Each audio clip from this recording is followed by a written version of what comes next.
Hello and welcome to ABP live. आज हमारे साथ एक रियल एस्टेट एक्सपर्ट और एमडी जश्न रियलिटी के मिस्टर राहुल अग्रवाल। आज हम इनके साथ बात करने वाले हैं एग्जिस्टिंग रियल एस्टेट क्राइसिस के ऊपर, एग्जिस्टिंग रियल एस्टेट अपॉर्चुनिटीज के ऊपर और एग्जिस्टिंग रियल एस्टेट चैलेंजेस के ऊपर, specially when we compare tier 1 example metropolitan cities with tier 2 cities. Sir, first of all, welcome to our show. Thank you so much, ma'am. Really pleasure to be here. Pleasure is all ours. Sir, अभी हम देख रहे हैं कि एक ongoing conflict चल रहा है इंटरनेशनल मार्केट के अंदर, जिसकी वजह से लोग अब अपना पैसा ना किसी भी नई जगह पे लगाने में कतरा रहे हैं, स्पेशली रियल एस्टेट। अगर हम देखेंगे पिछले कुछ समय में रियल एस्टेट के अंदर एक स्लम्प आया, एक स्लो डाउन सा आया। Do you also believe in that?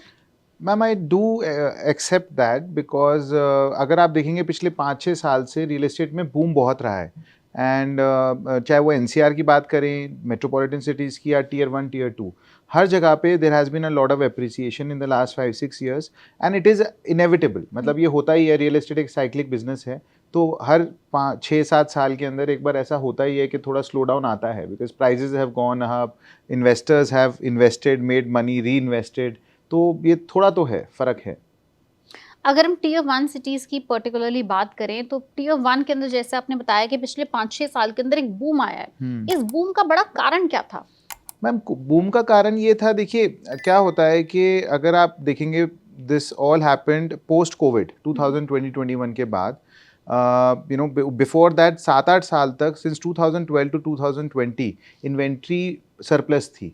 You know, पहले प्रोजेक्ट्स बहुत लॉन्च हो गए थे एक साथ पे, जो लास्ट बूम साइकिल थी, एंड काफ़ी टाइम तक प्रोजेक्ट्स में डिलीवरी आती चली गई। तो ये it's all demand and supply. अब 2021 तक क्या हुआ जी मैम, कि एक तो आईटी बूम, इंडिया की इकोनॉमी, अगर आप सेंसेक्स देखेंगे हर जगह पे इनकम सरप्लस होने लगी। एक तरफ तो ये था, दूसरी तरफ ये हुआ कि जो इन्वेंट्री भी अवेलेबल थी, चाहे हम नोएडा की बात करें, हम गुड़गांव की बात करें या किसी भी और बड़े शहर की बात करें, overall all over India inventories were consumed.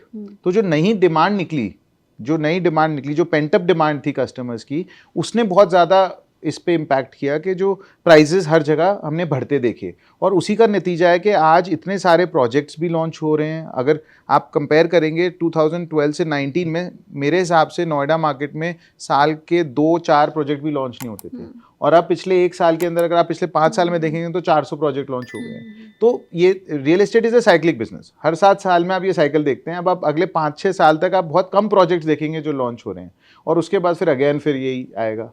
तो डिमांड एंड सप्लाई डायनेमिक। अगर मैं आपको बोलूँ एक स्टेटमेंट कि अब जैसे कि आपने 2-3 शहरों के नाम बताए, आपने दिल्ली एनसीआर इन पर्टिकुलर की बात करी कि दिल्ली, गुड़गांव, नोएडा, जी ठीक है, मैं चलो उसमें थोड़ा सा ग्रेटर नोएडा भी इंक्लूड कर देती हूँ, सम पार्ट्स ऑफ ग्रेटर बिल्कुल नोएडा, बिल्कुल। फरीदाबाद एज वेल, मतलब एंटायर एनसीआर ले लीजिए। अब रियल एस्टेट अफोर्डेबल तो बहुत दूर की बात है, मतलब अनइमेजिनेबल हो गया। जी जी। अगर आप किसी भी लैंड की बात करेंगे तो लैंड अब आपके 40-50 करोड़ से कम में नहीं मिलेगा, नहीं मिलेगा। ठीक है। अब चाहे वो अगर लास्ट एंड कंज्यूमर ही हो, अपने घर बनाने के लिए खरीदना चाहता है, कोई इन्वेस्टर हो, बड़े प्रोजेक्ट के लिए खरीदना चाहता है, अगर कोई सैलरीड क्लास है, 1-2 करोड़ में ब्रोकर ही फोन नहीं उठाएगा। एनसीआर में तो नहीं उठाएगा। एनसीआर में 2 करोड़ में वो कहेगा सर आप, मैं बताता हूँ सर आपको जी। तो ये अफोर्डेबल से बहुत दूर अनइमेजिनेबल सिचुएशन हो गई। Do you think that this is actually good for any sector? So ma'am, अगर आप देखेंगे रियल एस्टेट पे ज़रूर इसका इम्पैक्ट है, because real estate is one of the largest employment generating industries in India. सबसे ज़्यादा डायरेक्टली या इनडायरेक्टली एम्प्लॉयमेंट रियल एस्टेट ही जनरेट करता है। अब आज अगर प्राइजेस आप जो कह रहे हैं बिल्कुल सही कह रहे हैं, मतलब गुड़गांव में, नोएडा में 5-6 करोड़ से कम में आज की डेट में एक अच्छा अपार्टमेंट नहीं मिल सकता आदमी को। कोई भी प्लॉट है 2-3 लाख रुपए गज से कम नहीं मिलेगा। अगर हम बात करते हैं even to that extent of Panipat and Sonipat, Faridabad, तो वहां पर भी आज की डेट में मैम 1-1.5 लाख रुपए गज से कम कोई प्लॉट नहीं मिलता। आपने बोला कि अच्छे प्रोजेक्ट्स 5-6 करोड़ में मिलेंगे। 2 बेडरूम की आज के टाइम में लॉन्चिंग प्राइस इज 2 करोड़। हाँ बिल्कुल, मतलब और वो भी मैम ग्रेटर नोएडा में, ग्रेटर नोएडा एकदम एक्सट्रीम इधर उधर। हाँ एक्सट्रीम बिल्कुल। अब आप सोचो, अगर कोई एक न्यूक्लियर फैमिली भी है तो भी मिनिमम 2 बेडरूम की रिक्वायरमेंट तो बेसिक नेसेसिटी है। This is right. अब 2 करोड़ में वो लॉन्च हो रहा है, by the time it gets completed वो 2.5-3 करोड़ का हो जाएगा। तो वो तो अफोर्डेबल उसकी मार्केट एक्चुअल में एग्जिस्ट करती भी है, नहीं करती? ओवर इन्फ्लेटेड नहीं लग रहा आपको मैम ये? थोड़ा सा देखिए ओवर इन्फ्लेटेड हो गया है ज़रूर, because par value I feel के 2.5-3 करोड़ रुपए तक तो काफ़ी लोग हैं जो खरीद लेंगे, बट 4-5 करोड़ का जो रेट हो गया है ना मैम, वो बहुत थोड़ा सा एक्सेस है और ज़्यादा है, and that is why you are seeing this slow down. अगर ये रेट आज 3 करोड़ के अपार्टमेंट्स ही मिल रहे होते या 2.5 करोड़ के मिल रहे होते तो हम ये स्लो डाउन कभी देखते ही नहीं, बट क्योंकि प्राइजेस बढ़ते चले गए, लैंड प्राइजेस बढ़ते चले गए, एंड कहीं ना कहीं इन्वेस्टर्स का बहुत बड़ा रोल है। अगर आप, मैं आपको एक छोटी सी चीज़ बताता हूँ, अगर आप देखेंगे दिल्ली की एनसीआर मार्केट और बॉम्बे की मार्केट, तो दिल्ली में investor to end user ratio is 50-50, तो 50% कस्टमर किसी भी प्रोजेक्ट में इन्वेस्टर होता है दिल्ली में। वेराज अगर हम बॉम्बे मार्केट देखेंगे तो बॉम्बे एमएमआर रीजन के अंदर 20% is only investor base, 80% 80 and user. तो वहां पर काफी हद तक प्रोजेक्ट्स के जो प्राइस है ना वो वहां की मार्केट के अफोर्डेबल रेंज में रहते हैं, जो लोग खरीद पाते हैं। अब यहाँ पे क्योंकि 50% आदमी इन्वेस्टर ही आ गए, अब इन्वेस्टर को तो यही सोचना है कि प्रॉफिट बिल्डिंग के हिसाब से, अपने हिसाब तो से 10-20% पैसे डालने हैं कि भाई 20% 25% है, उसके बाद उनको उस पर रिटर्न लेना है और उस पर एग्जिट कर जाना है।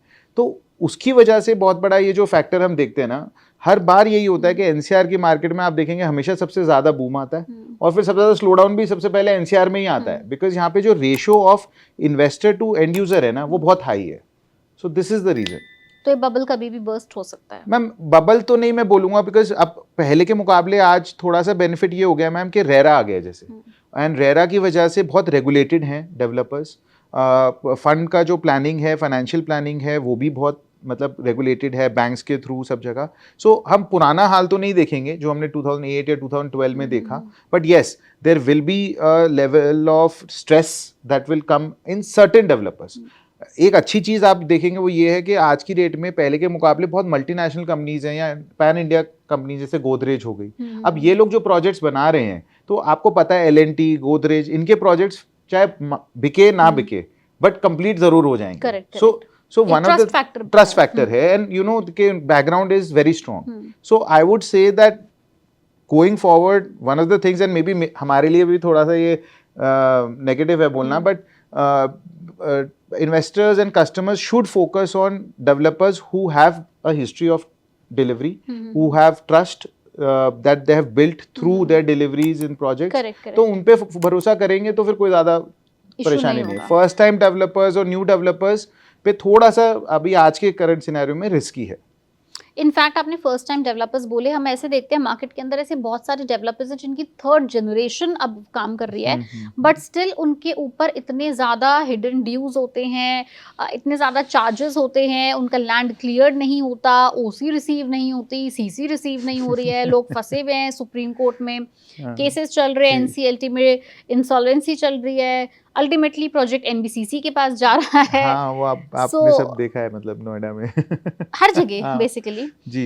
इस चीज से कोई भी एक एंड यूजर कैसे बचे, खुद को कैसे बचाए? मैम देखिए बड़ा सिंपल है, आजकल एक ट्रांसपेरेंसी बहुत हो गई है आफ्टर 2016 जब से रेरा आया है, और हर चीज़, हर डॉक्यूमेंट आज की डेट में ऑनलाइन अवेलेबल है। मैं ये बोलूँगा कि कोई भी आदमी जो आज की डेट में रियल एस्टेट में इन्वेस्टमेंट कर रहा है, अगर वो इस तरह की चीज़ें नहीं देख रहा, वो लैंड के पेपर्स नहीं चेक कर रहा, वो अप्रूवल्स चेक नहीं कर रहा, वो ये नहीं देख रहा कि प्रोजेक्ट की फाइनेंशियल स्टेटमेंट्स क्या हैं, क्योंकि हर चीज़ अपलोड होती है रेरा के पोर्टल पे और कोई भी चेक कर सकता है, it is open for all.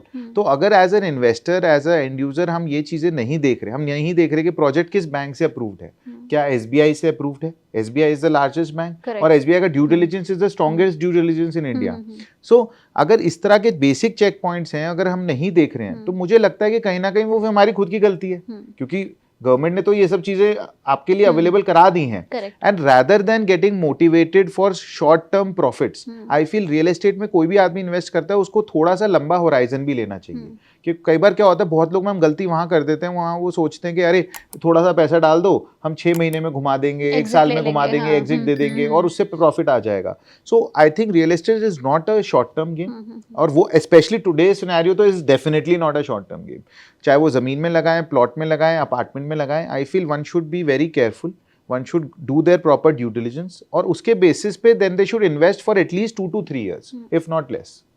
अगर हम अभी फिलहाल दिल्ली एनसीआर की बात करें या मेट्रोपॉलिटन सिटीज की बात करें, तो कौन कौन से एरियाज हैं around Delhi NCR, may be थोड़ा सा इफ वी मूव अहेड, जो अभी भी अनएक्सप्लोर्ड हैं और they actually sitting gold mines, जो अभी फिलहाल आपको नहीं पता होगा बट आने वाले 5-7 साल में उस एरिया में बिल्डर्स जाएंगे?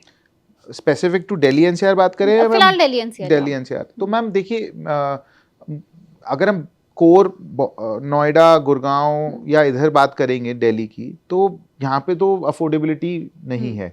बट जैसे अगर हम मानेसर की साइड चले जाते हैं गुड़गांव में, या हम सोना की तरफ चले जाते हैं गुड़गांव की बट तरफ, thinking of liveability in mind, keeping liveability in हाँ माइंड। नहीं ma'am, infrastructure is getting developed. देखिए हो क्या रहा है कि अब वो धूर तो है, धूर कि तो जॉब गोअर्स हैं, सो डिस्टेंस फ्रॉम हाँ, office, distance from liveable metro, liveable things like hospital, hospital, schools. Schools, या मैम ये देखिए, इसमें तो क्या हो गया कि कनेक्टिविटी, इसमें सबसे बड़ा इंपॉर्टेंट रोल क्या है, फिर मुझे लगता है कि ये देखना चाहिए कि कहाँ पे इंफ्रा डेवलप हो रहा है, कहाँ पे मेट्रो लाइन जा रही है, कहाँ पे नए एक्सप्रेसवेज या कनेक्टेड रोड्स बन रही हैं। फॉर एग्जांपल थोड़ा एनसीआर की डिस्कशन करते हैं, तो अगर आप देखेंगे जेवर एयरपोर्ट आ रहा है, हर किसी को पता है कि जेवर लॉन्च होने वाला है, आई थिंक उद्घाटन किसी भी दिन होगा।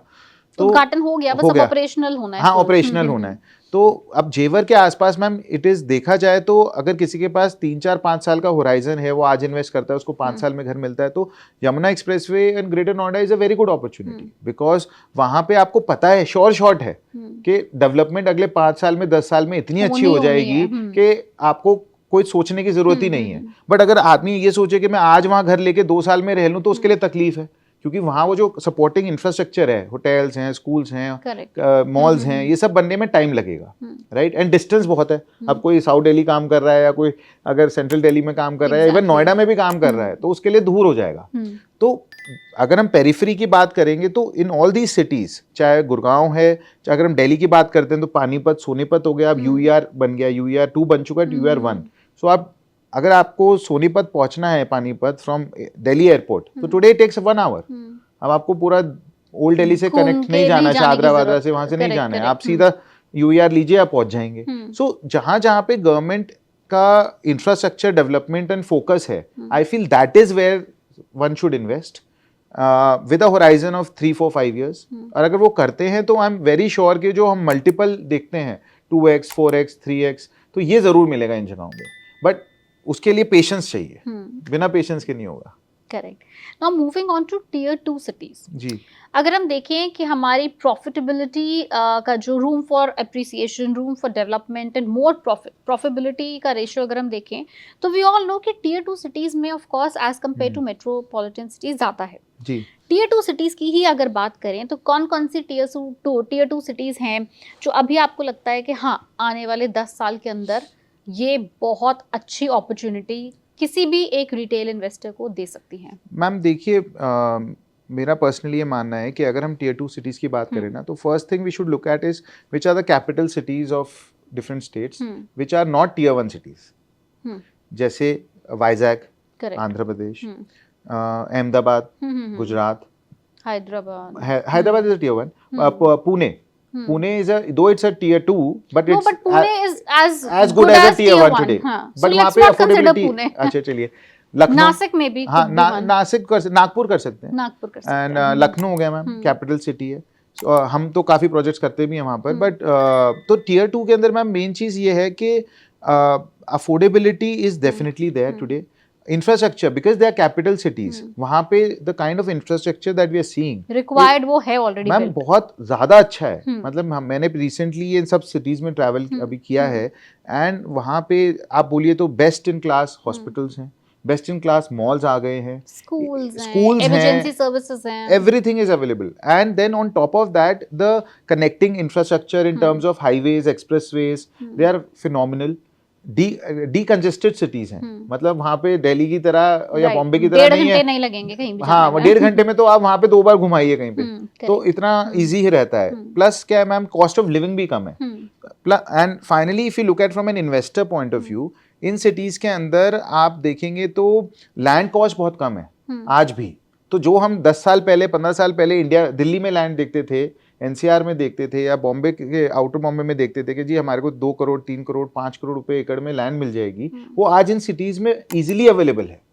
And the best locations you can get for 4-5 crore rupees पर एकड़। तो वहां पर अगर कोई आज इन्वेस्ट करता है, चाहे वो प्लॉट्स में करे, कोई किसी को आम आदमी को मैम प्लॉट लेना है 200 गज का, तो वहां पे आपको 1 करोड़ रुपए में मिल जाएगा।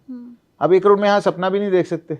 2 बेडरूम नहीं मिलता। तो ये चीजें का जो मुझे पर्सनली लगता है जी, कि जिस तरीके से देखिए कंट्री ग्रो कर रही है और ये शहर स्पेशली टियर 2 सिटीज ग्रो कर रहे हैं ना, यहाँ पे appreciation and multiplication of money is very easily achievable in the next 3, 4, 5 years also. So that is something that is, at least we as personally also, we as a group also are very bullish on.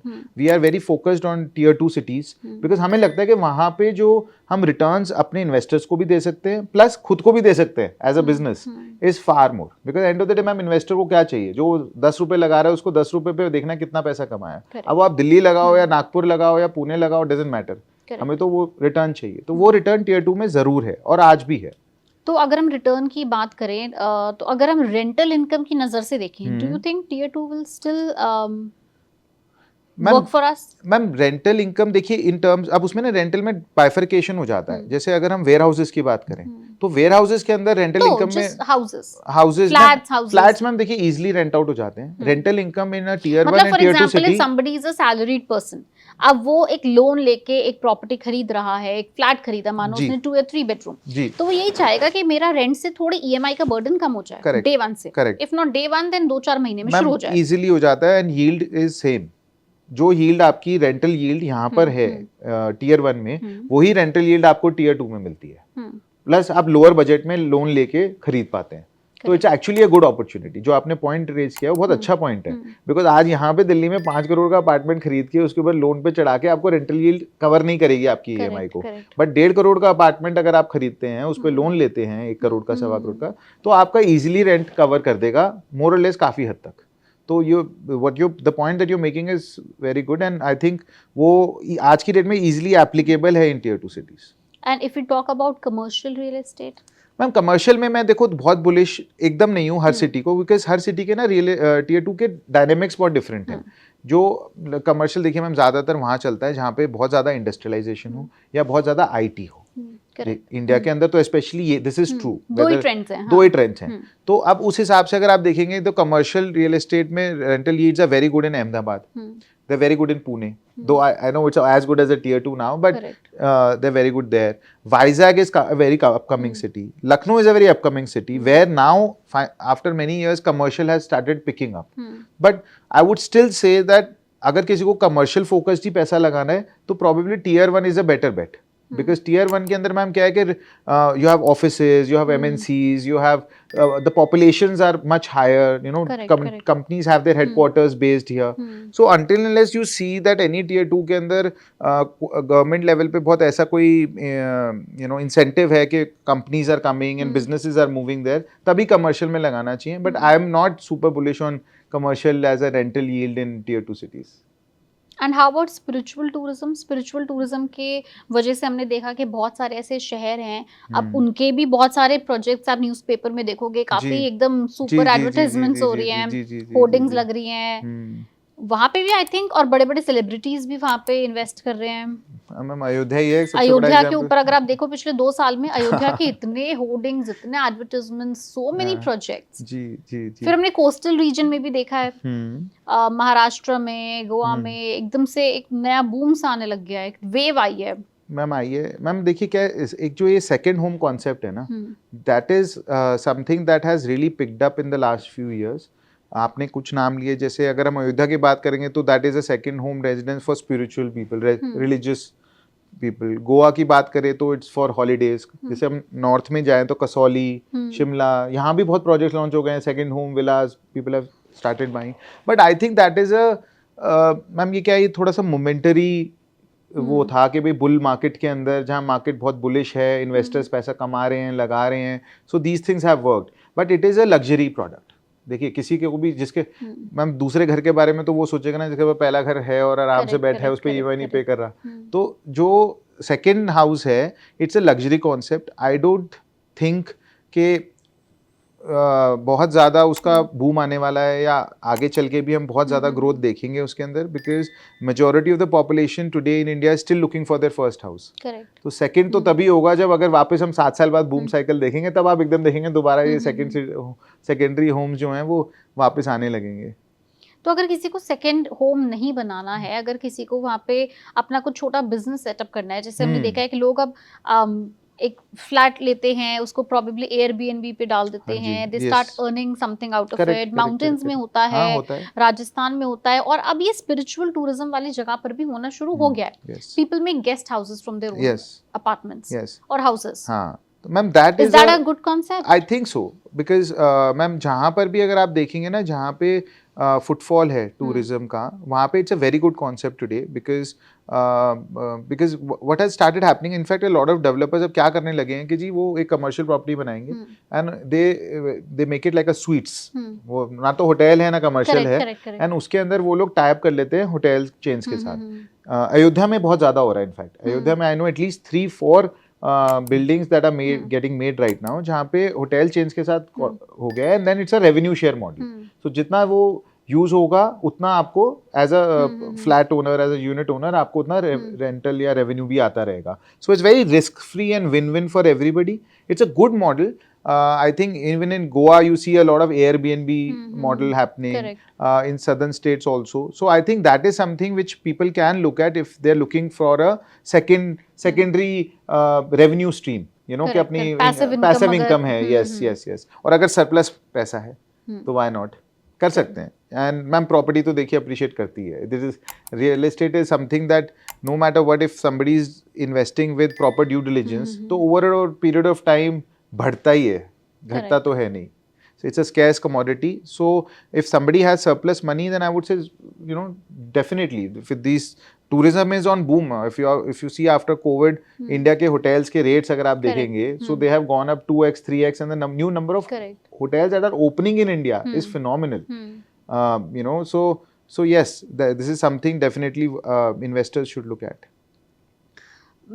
If you can name 3-4 states that are still we can call underdog states, underperformed states, not cities, states. Ma'am, ek to I would say Andhra, because of ma'am what is happening with the shift to Vizag, and you know, if you see the kind of stuff which is happening in that one state, I feel very excited about it, because you know, data centers, IT companies, and you know, MNCs, and Mr. Chandrababu Naidu, he has an and the cost of living has also gone up.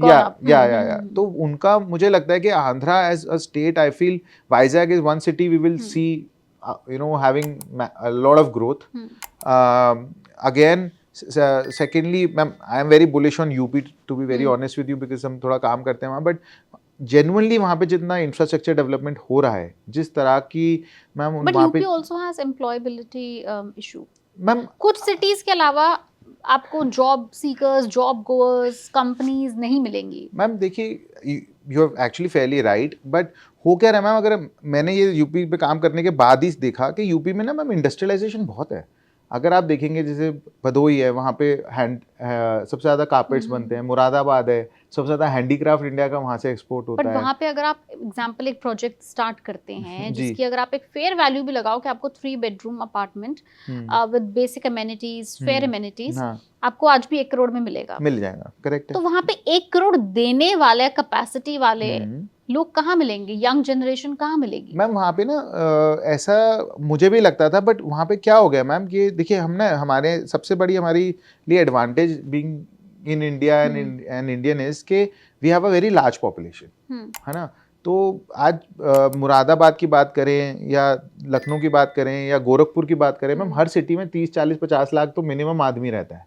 Correct है ना, मतलब होता ही है, इतना मिल ही जाएगा आपको. अब उसमें क्या है मिनिमम, अब उसके अंदर मैम क्या है कि there are lot of people जो वहां नहीं रह रहे, बट वो लोग एनसीआर में काम कर रहे हैं. अच्छा, हाँ. वो बैंगलोर में काम कर रहे हैं, वो हैदराबाद में काम कर रहे हैं. अब उन लोगों का मैम इवेंचुअली पेरेंट्स तो वहीं रहते हैं. तो हमने क्या देखा है कि 40-50% of those people, they're actually buying a home in their hometown. Because उनको लगता है कि मेरे पेरेंट्स एक कम्युनिटी में रह एक लें, सेफ्टी हो गई। सेफ्टी हो गई, उनके बच्चे कहीं पढ़ने गए होंगे तो उनके लिए घर ले लो।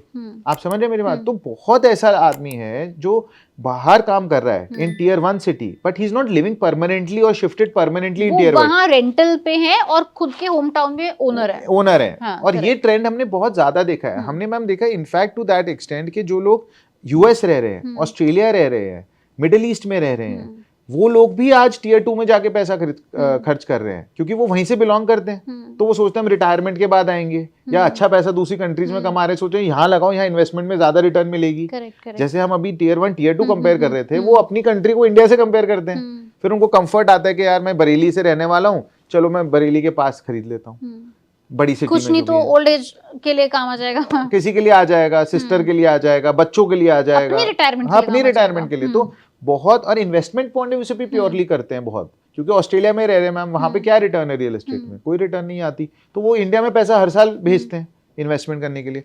तो ये भी एक बहुत बड़ा डायनेमिक है। अगर हम छोटे शहरों की बात करेंगे ना, कि वहाँ का मे बी वहाँ का खुद का इन्वेस्टर 30-40% ही होगा, बट 50-60% इन्वेस्टर वहाँ का वो है जो वहाँ नहीं रहता, किसी और शहर में काम कर रहा है, बड़े शहर में, और उसका इनकम अच्छी है, वहाँ खर्चे कम है, तो वहाँ पैसे डालते हैं। तो ये बहुत देखा है। It's a very unique trend. I mean I was very surprised जब हमने देखा कि we had investors from more than 28 countries, जो इंडियंस हैं जो बाहर काम कर रहे हैं, कोई 5 साल से 10 साल से, बट वो पैसा इन्वेस्ट करते हैं अपनी शहर में।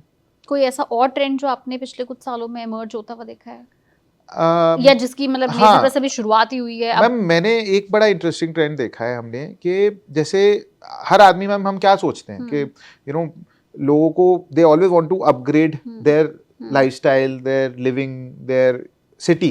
यू नो आदमी सोचता है मैं बाहर हूँ, मैं बड़े शहर में जाके रहूँ, वहाँ काम करूँ। So you do not expect कि people want to move back. हमने ये चीज़ देखी है मैम कि lot of people who are from that region and area, they are very happy and willing to move back to their town, to their city, or at least to their state, कि भाई आसपास 50-100 kilometre के driving distance में है, तो हम वहाँ आ जाए। क्योंकि ये मैंने मैम ट्रेंड देखा है, और बिकॉज उसका रीज़न क्या है कि देखिए आजकल इतना अवेयरनेस हो गया है कि अच्छे टैलेंट की मैम कदर हर जगह है। तो आप उनको सैलरी तो उतनी मिल जाती है, खर्चा उनका कम है, हेडेक उनके कम है, परिवार के साथ आ गए, फैमिली के आसपास आ गए, उनकी रिस्पॉन्सिबिलिटीज शेयर हो जाती हैं, quality of life is as good if not less, क्योंकि ऐसा कोई शॉपिंग मॉल नहीं है, ऐसा कोई होम थिएटर नहीं, मूवी थिएटर नहीं है, या स्कूल नहीं है, या मेडिकल फैसिलिटी नहीं है जो उनको छोटे आजकल टियर 2 में नहीं मिल रही है। So we saw this, we have more than 100 people who work for us in Lucknow, and we saw this change that people from big MNCs like Godrej, L&T, we have so many people who've actually moved from Bangalore, from Bombay, from Delhi, and they've come very happily living in Lucknow now. तो ये trend मैंने, आई was very surprise, because हमें लगता था यार अच्छा talent कैसे मिलेगा हमारे को, अच्छे लोग कैसे मिलेंगे, काम टीम तो आपको अच्छी चाहिए ना, काम कोई भी करना है तो ये बड़ा एक इंटरेस्टिंग ट्रेंड था। एंड दूसरा जो हमने अपने कस्टमर बेस में हमने पूल देखा कि भाई बहुत लोग जो इंडिया के बाहर रहते हैं या बॉम्बे में काम कर रहे हैं, हैदराबाद कर रहे हैं, और वो सब वापस पैसा वहीं इन्वेस्ट करना चाहते हैं। So this is a very nice trend. So these things we have seen, and I think that's only sort of supports the argument कि टियर 2 के अंदर जो है, एंड टियर 3 में भी, मतलब इंडिया के जो सेकंड इंडिया और जो थर्ड इंडिया है, वो भी अपने आप में अट्रैक्टिव है। अगर आप कुछ नाम बताना चाहो जिसमें अब टियर 3 सिटीज जहाँ पे अब डेवलपमेंट हो रही है। मैम टियर 3 में जैसे गोरखपुर हो गया, अब वो गोरखपुर है, मुरादाबाद है, नासिक है, नागपुर है। Nagpur is a semi tier 2 tier 3 city, वो हो गया आपका। कोयम्बटूर हो गया चेन्नई के पास, वहाँ पे बहुत ज़्यादा डेवलपमेंट हो रहा है। So there are cities all over India, if you think about it, जहाँ पे सूरत is a very good example where a lot of development is happening, and tier 2 ही बोलेंगे वैसे सीरत को, मैं कहीं कोई नाराज हो जाए मेरे से इस बात पे, बट द पॉइंट इज के ऑल दी सिटीज ना मैम, जितने भी ये हैं, ये अपने आप में शहर मैम छोटे नहीं हैं। हम इंडिया के बाहर जाते हैं तो पूरी कंट्री की पॉपुलेशन नहीं होती 20-30 लाख 50 लाख, यहाँ हमारे टियर 2 में 50 लाख 1 करोड़ मिल जाते हैं। टियर 3 के अंदर 20 से 30-40 लाख तक पॉपुलेशन है शहरों की। So these are, Agra is a good city for that example, tourism भी है, दिल्ली से प्रॉक्सिमिटी भी है। अब आप वृंदावन देखिए, exactly it's a tier 3 city, but Vrindavan के अंदर today rates are as much as they are in Delhi 1 lakh रुपए से कम इतना धंधा नहीं अच्छा है। डेवलप हो गया that you can do up and down ma'am from religious your office tourism भी एवरी मिल डे। रहा है उनको, दिल्ली से प्रॉक्सिमिटी भी मिल रही है, सेकंड होम एडवांटेज भी मिल रहा है, करेक्ट कनेक्टिविटी भी मिल रही है, करेक्ट। तो ये चीजें देखने को मिल रही हैं। देहरादून देखिए, Dehradun is a wonderful example. मुझे Correct, किसी ने correct. बताया and I was very surprise. अब तो और रेट बढ़ जाएंगे, 2.5 घंटे में पहुंच रहे हैं, हाँ, बट correct. उससे पहले जब 5-6 घंटे में पहुंचते थे तब भी रेट वहां पे 10 से 15 हजार रुपए स्क्वायर फुट हो गया देहरादून में। Which is equivalent to ma'am Noida, Greater Noida या Noida. ग्रेटर नोएडा में तो रेट है ही है। तो आज देहरादून में भी अगर ये रेट है तो कहीं ना कहीं कोई रीजन है ही ना मैम, डेवलपमेंट हो ही रही है या वहाँ पे भी लोग शिफ्ट कर रहे हैं, वो सिटी भी अपने आप में Correct. ग्रो कर रही है, अट्रैक्ट कर रही है लोगों को। सो दिस इज द थिंग, तो है मैम हर जगह। अच्छा, लोगों को ना एक मिसकंसेप्शन होता है, एक मिथ होता है कि चलो ठीक है, रेट्स इतने ज़्यादा बढ़ गए हैं, जैसे एग्जांपल रियल एस्टेट एक मार्केट अभी बूम पर आ गई तो अब रेट गिरेंगे। तो रेट गिरने का जो कॉन्सेप्ट है, ये क्या ये रियल होता है या फिर उससे स्लो डाउन कहते हैं? स्लो डाउन मतलब बिक्री उतनी नहीं हो रही बट देखो रेट तो नहीं गिरते। मैम देखिए रेट तो ये नहीं आमतौर पे गिरते। लोग ऐसे बात करते हैं ना, अब तो हाँ, देखो हाँ, अब तो फ्लैटों के रेट नहीं बढ़ेंगे, घरों के रेट नहीं बढ़ेंगे, बहुत बढ़ गए। दिस इज हाँ अ लेमैन लैंग्वेज। मैम दोनों चीजें है, देखो रेट ना बढ़ना और रेट गिरना, तो रेट नहीं भरेंगे to an extent, I agree with it, because we have seen lot of price appreciation. हमने पिछले 3-4 साल 5 साल में हमने बहुत रेट बढ़ते हुए देखे हैं। तो अब बहुत ज्यादा रेट नहीं बढ़ेंगे। मुझे लगता है अगर पहले साल का 10 से 12-15% बढ़ रहा था, तो अब शायद 3-4-5% जो एक इन्फ्लेशनरी रेट है वो बढ़ेगा, वो मिनिमली होता है। बट अगर हम बोले रेट गिरेंगे, तो रेट गिरने का मैम कोई सवाल नहीं पैदा होता, बिकॉज देखिए कोई भी आदमी कोई रेट रखता है तो मैम उसका एक रीज़न होता है कि उसने ज़मीन खरीदी, उसने उस पर कुछ उसने एमिनिटीज़ बनाई, उसने प्रोजेक्ट का डिज़ाइन कॉन्सेप्ट किया, उसमें उसका खर्चा वो फिक्स कर लेता है, फिर मार्केटिंग का खर्चा है, आपकी टीम का खर्चा है, तो मार्जिन मैम ज़्यादा उतना ही होता है सबका। मैं आपको सब बताऊँ तो रेट गिरने का तो कोई सवाल नहीं पैदा होता अंटिल कोई बहुत ही मतलब स्ट्रेस में कंपनी आ जाए और वो कुछ अगर कर दे, इस तरह की स्कीम भी निकाल दे तो बात अलग है, बट रेट्स तो नहीं गिरेंगे, वो मुझे सच में नहीं दिखता कहीं पे भी। बट येस, रेट जहाँ तक एप्रिसिएशन की बात है उसमें ज़रूर लगता है कि 5-6% एनुअली, इससे ज़्यादा अभी अगले 2-3 साल हम लोग एप्रिसिएशन नहीं एक्सपेक्ट ज़्यादा नहीं कर सकते। अच्छा, मुझे एक और चीज़ पूछनी है। बहुत सारे लोग ऐसे भी हैं, जैसे हमने शुरुआत में बात करी थी, वो किसी भी प्रोजेक्ट में पैसे अपने इन्वेस्ट करके फंस गए। अब प्रोजेक्ट डिलीवर भी नहीं हो रहा है, प्रोजेक्ट बिल्डर के ऊपर, ग्रुप के ऊपर कोई ड्यूज थे, गवर्नमेंट क्लियरेंस नहीं थी, कुछ भी था, अब वो कोर्ट में लड़ाई चल रही है। ऐसे लोग बेचारे क्या करें? ऐसे बहुत सारे लोग हैं, ट्रस्ट में। आप देखते भी होंगे, न्यूज में आता होगा। हाँ, आता तो है मैम, बट देखिए मैम मेरा पर्सनल मतलब गाइडेंस है हाँ फॉर सम मैंने इन्वेस्टर। देखिए मैम पहला तो फर्स्ट एंड फॉरमोस्ट सबसे इम्पोर्टेंट फोरम है रेरा, बिकॉज आज ऑल ओवर इंडिया अगर हम देखेंगे तो RERA bodies are very very active and they are taking very proactive actions. वो बहुत ज़्यादा मैम कहते हैं ना नकेल कस के रखते हैं डेवलपर्स की। सारी हमारी कंप्लायंसेस हैं या हमारी टाइमली रिपोर्ट सबमिशंस हैं, तो अगर कोई भी ग्रीवेंस है तो आई थिंक अगर डेवलपर एंड पे रिजॉल्व नहीं हो रहा तो RERA I think is very equipped today. They are taking actions, they are imposing penalties, they are putting fines on developers. तो वहाँ तो एक मीडियम फोरम देखिए है ही है, जो मुझे लगता है कि जहाँ पे कस्टमर जा सकते हैं। अपार्ट फ्रॉम दैट मैं एक बात ज़रूर बोलूँगा मैम, जितने भी हम ये केसेस हमने देखे हैं ना, ये हमने सब मोस्टली वो देखे हैं मैम जो प्रोजेक्ट्स प्री रेरा थे। अगर हम पिछले 5-6 साल के प्रोजेक्ट्स देखेंगे तो आपको बहुत कम प्रोजेक्ट्स मिलेंगे मैम जहाँ इस तरह की कंप्लेंट्स चल रही हैं। रियल एस्टेट का नाम थोड़ा ज़्यादा खराब हो गया है, मैं आपको सच बात बताऊँ, बट इतना है नहीं। मतलब intent wise if you see the current gentry of developers, तो दे आर वेरी प्रोफेशनल, और स्पेशली जितने भी आप बड़े प्रोजेक्ट्स देखेंगे ना, they are very professionally run. देखिए मैम हर इंडस्ट्री में हर कोई एक जैसा नहीं होता, हमारी सारी उंगलियां भी एक जैसी नहीं है, तो you will always have 1 or 2 bad apples, but apart from that I don't see and we actually don't hear के customer grievances post RERA and specially in the last 5-6 years बहुत ज़्यादा हों। ये जितनी भी चलती आ रही है ना मैम प्रॉब्लम है, ये पहले के टाइम की है जब कोई रेगुलेशन नहीं था। Correct. तो वही अब बेचारे अभी तक कैरी ऑन कर रहे हैं और वही बेचारे सबसे ज़्यादा सफ़र कर रहे हैं। बट अगर आप लास्ट फ्यू ईयर्स का देखेंगे तो इतना इशू है नहीं रियल एस्टेट के अंदर। आप बार बार 2-4 नाम की बात कर रहे हो, मतलब अगर कोई बड़े ऐसे ग्रुप्स हैं जो आपको लगता है कि हाँ ये एकदम क्लीन शिट ग्रुप्स हैं एंड यहाँ पे तो आप आंख बंद करके अपने पैसे इन्वेस्ट कर ही सकते हो, चाहे वो सेल्फ कंजम्पशन के लिए हो, चाहे वो फ्यूचर इन्वेस्टमेंट के लिए हो, if you would like to name ma'am जैसे देखिए अब डीएलएफ है, प्रेस्टीज है, गोदरेज है, L&T है, now these are multi 100,000 crore companies. तो इनके साथ और इनका डिलीवरी वो भी देखिए ना रिकॉर्ड कितना अच्छा है। अब प्रेस्टीज ने गाजियाबाद में रिसेंटली प्रोजेक्ट लॉन्च किया है, तो आप आदमी आंख बंद करके कर सकता है, उनको पता है कि कभी कोई प्रॉब्लम होगी नहीं। शोभा डेवलपर हैं दुबई में, one of the largest, south India के one of the largest developers, वो यहाँ पे लॉन्च कर रहे हैं। मैक्स है जो हॉस्पिटल्स बनाते हैं। So these are not companies ma'am जिसमें आदमी को एटलीस्ट ये इनसिक्योरिटी होनी चाहिए कि मेरा पैसा फंस जाएगा। Correct. I'll be very honest with you. तो because they come from a certain pedigree, certain historical background, financial wellbeing है इन कंपनीज के पीछे, बैकिंग है, तो वहाँ प्रॉब्लम नहीं आने वाली है ये। तो एटलीस्ट इस तरह के जो नाम है, मुझे लगता है कि ये तो बहुत ही सेफ बेट है जिसमें कभी भी आप आंख बंद करके पैसा इन्वेस्ट कर सकते हैं। एक और हमने ट्रेंड देखा है कि अब टियर 2 सिटीज में भी काफी अच्छे लग्जरी प्रोजेक्ट्स बनने शुरू हो गए। सो हम पहले कहते थे कि लग्जरी मार्केट और लग्जरी कंजम्पशन और एस्पिरेशनल मार्केट जो है वो टियर 1 में है। नो, अब वो टियर 2 में भी डेवलप हो रही है, प्रोजेक्ट्स उस तरह के आ रहे हैं। करेक्ट, यू राइट मैम, बहुत ज़्यादा आ रहे हैं। एक्चुअली देखा जाए तो टियर 2 की बात करें तो मैम वहाँ पे मुझे लगता है पर्सनली कि वहाँ पे जो डिस्पोजेबल इनकम है ना वो बहुत ज़्यादा है कंपेयर टू टियर 1।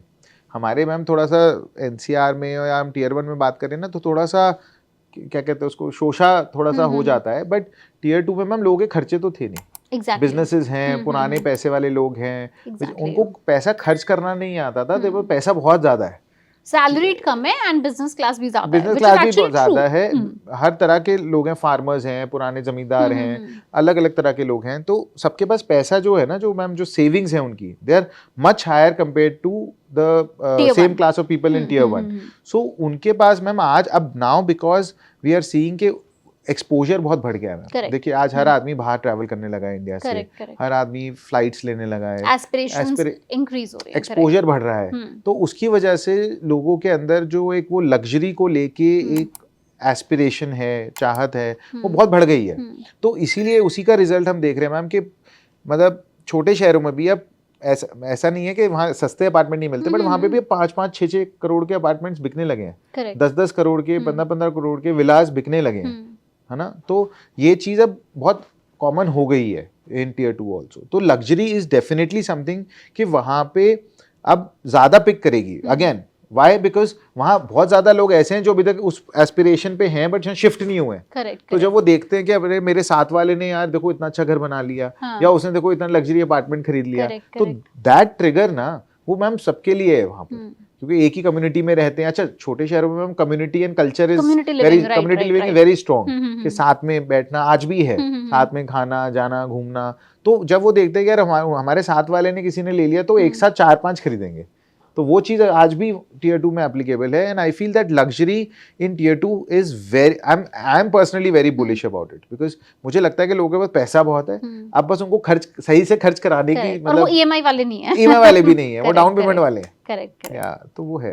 तो जैसे मैम क्या है, मैं आपको बताऊँ, हम बहुत बुलिश हैं लग्जरी को लेके, और इसी रीजन से मैम अभी हम एक नया प्रोजेक्ट जैसे लेके आ रहे हैं लखनऊ में, उसमें the starting price of apartments is 5 crore and goes up to 20 crore. और अपने आप में बहुत यूनिक प्रोजेक्ट है, उसमें पॉन्ड्स हैं, उसमें बोलिंग एले है, स्पा है, मतलब 8 तरह one of a kind project बना रहे हैं। एंड उसके अंदर हमें ये कॉन्फिडेंस है कि वहाँ के जो कस्टमर्स हैं वो बहुत ज़्यादा उसको एक्सेप्ट करेंगे और जल्दी लेंगे। तो ये कहीं ना कहीं इसी बात से स्टेम होता है मैम, क्योंकि availability of funds and money is there but option नहीं है। तो अगर आज कोई भी ऑप्शन लेके आता है, मार्केट अब ओपन होगी तो वो कंप्लीटली यूटिलाइज हो जाएगी। My last question to you would कि अभी हम देख रहे हैं कि वॉर की वजह से बहुत सारी छोटी छोटी चीजों के दाम बढ़ रहे हैं, cement prices, paint prices, steel prices, a lot of raw material things are going up and ये किसी के हाथ में नहीं है, oil prices. Do you think कि इसका इम्पैक्ट रियल एस्टेट सेक्टर पर आने वाले 2 साल में 2 साल में दिखने को मिलेगा? मैम देखिए अगर 1-2 साल, क्योंकि बेसिक अम्यूनिटीज वाली चीजें बढ़ रही हैं, पेंट, स्टील, बहुत सीमेंट। सो मैम हमने अभी देखा है कि जैसे स्टील के प्राइस पिछले 4 महीने में 20 to 30% बढ़े, aluminium 30 to 40%, glass 20 to 30%, copper wires 20-25%, water proofing 40%। अगर हम ये बेसिक भी एलिमेंट्स देख रहे हैं मैम, और तो बहुत चीज़ें हैं जिनके रेट बढ़ गए हैं, तो इसी का इम्पैक्ट कॉस्ट के ऊपर, प्रोजेक्ट कॉस्ट के ऊपर एनीथिंग बिटवीन 5 to 8% आ गया है। ठीक है जी। तो अभी तक तो हम लोगों ने मैम डिसाइड किया कि जैसे हम अपना एग्जांपल ही दे सकते हैं कि हमने डिसाइड किया कि we will not pass this cost to the customer. चलो इंटरिम कॉस्ट है, ये थोड़ा टाइम के लिए एब्जॉर्ब कर लेंगे, बट अगर मैम ये सस्टेन कर गए प्राइजेस तो डेफिनेटली मैम ये चीज़ होने वाली है कि रियल एस्टेट के प्राइजेस भी बढ़ाने पड़ेंगे मजबूरन, या lot of developers will have to pass the cost on to the customers, क्योंकि मैम है तो किसी के भी हाथ में नहीं। अब हमारे भी जितने वेंडर्स हैं उन्होंने फोर्स मेजर क्लॉज बोल दिया है कि जी इस रीजन से हमें बढ़ाने पड़े, और हमारे पास जेन्युइन है and they billing us 5, 10, 20, 25% extra on things which we had purchase long back. हमारा पूरे साल का कॉन्ट्रैक्ट है बट हमें 20% पैसा एक्स्ट्रा देना पड़ रहा है आज उसके लिए। तो ये 1-2 महीने तक मैम चला तो हम लोग इसको बेयर कर लेंगे और बाकी भी शायद कर लेंगे, बट अगर ये सस्टेन कर गया तो definitely ma'am this is going to become a problem, because या तो हमें कॉस्ट बढ़ानी पड़ेगी या फिर ओवरऑल रियल एस्टेट में प्राइजेस बढ़ेंगे, और प्राइजेस बढ़ने का अभी पर्टिकुलरली टाइम है नहीं, क्योंकि जैसे हमने बहुत डिस्कशन किया कि पिछले 5-6 साल में प्राइस बढ़ चुके हैं। तो अब ये एक डेफिनेटली एक कंसर्निंग फैक्टर है कि if this sustains over a period of time then definitely ma'am problem थोड़ा होना चाहिए, हो सकता है yeah. मतलब किसी ना किसी रूप में कस्टमर के ऊपर मार पड़ सकती है। मैम पड़ जाएगी, बिकॉज देखिए अगर डेवलपर की कॉस्ट ही 10% बढ़ जाएगी उसका तो वो प्रॉफिट का मार्जिन ही खत्म हो गया। वो तो मैम जाएगा बनाना भी तो है। करेक्ट तो कहाँ से लाओगे? एंड अवेलेबिलिटी भी और अभी ये फिलहाल स्टेक पे है। हाँ मैम एक चीज बताइए, ये तो फिर बात थोड़ी सी गलत हो जाएगी ना कि पीछे वेंडर सब लोग अपना पास ऑन करके बढ़ा दें, बट हमें अलाउड ना हो। अवेलेबिलिटी भी तो हाँ, स्केर्स है। करेक्ट। तो वो ही है मैम। तो ये तो अगर ये मैम होपफुली देखिए ये लगे तो हुए हैं लोग, अगर ये सेटल हो जाता है तो प्रॉब्लम कम हो जाएगी, बट अगर ये चलती रही तो फिर इसका डेफिनेटली लॉन्ग टर्म इश्यूज होंगे ही होंगे जी। Well thank you so much Rahul, हमने आई थिंक बहुत सारे एलिमेंट्स पे बात की, बहुत सारे अलग अलग सेक्टर्स पे, मार्केट्स पे बात करी, एक्सप्लोर किया सारा, एंड आई होप कि हमारे व्यूअर्स को और हमारे जितने भी रियल एस्टेट क्लाइंट्स हैं, कस्टमर्स हैं, जो बडिंग होम ओनर्स हैं, उन सबको भी बहुत कुछ सीखने को मिला होगा एंड कुछ टिप्स एंड ट्रिक्स जरूर मिली होगी। But still if you have any questions you can write down in the comment section below and we'll definitely try to answer those. Thank you.